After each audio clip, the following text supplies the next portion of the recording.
Queen fury, Prince Charles given royal telling off over private delight at abdication. Prince Charles was subject to the Queen's wrath after one of his royal aides told a documentary the Prince of Wales would be privately delighted if Her Majesty were to abdicate. The Queen is understood to have reacted furiously to the comments made on TV, which highlighted Charles's impatience to get on with the job. A royal expert said Her Majesty was hurt by the comments and ended up tracking him down while he was on an overseas visit to get to the truth of the claim. The incident was documented in a new biography of the Queen by Matthew Dennison, who said Prince Charles rushed to publicly apologize for the comments. The author wrote, "The makers of a documentary, Charles at 50, claimed, 'We have been told by a senior aide that Charles believes the monarchy needs radical modernization. He is impatient to get on with the job. And that's why,' the aide said, 'the prince would be privately delighted if the Queen were to abdicate.'"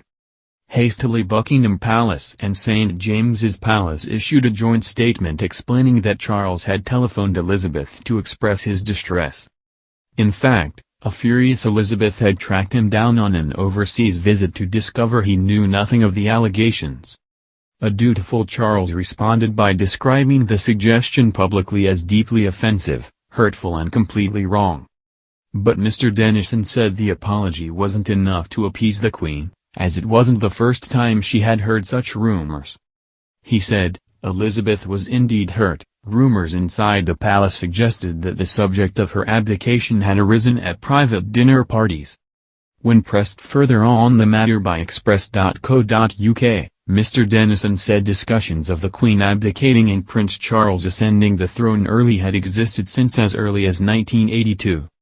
He said, "It's something that has been said for a long time that Prince Charles must be anxious to become king.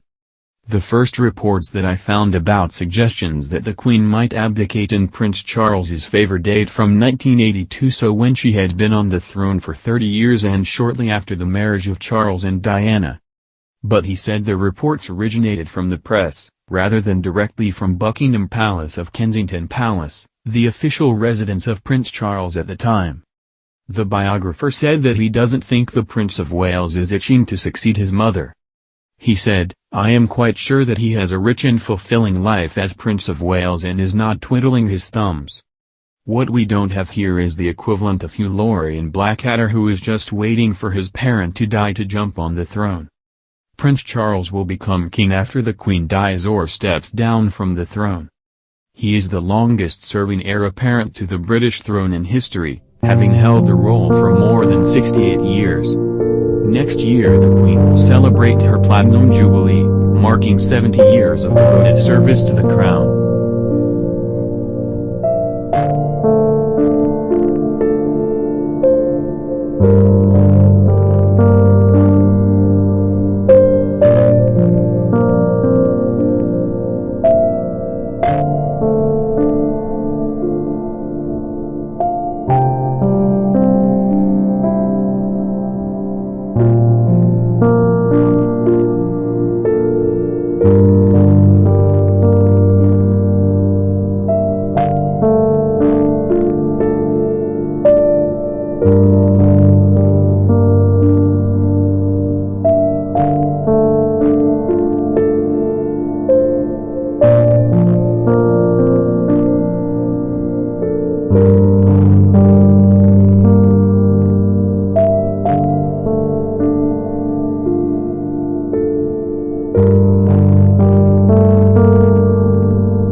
become king after the Queen dies or steps down from the throne.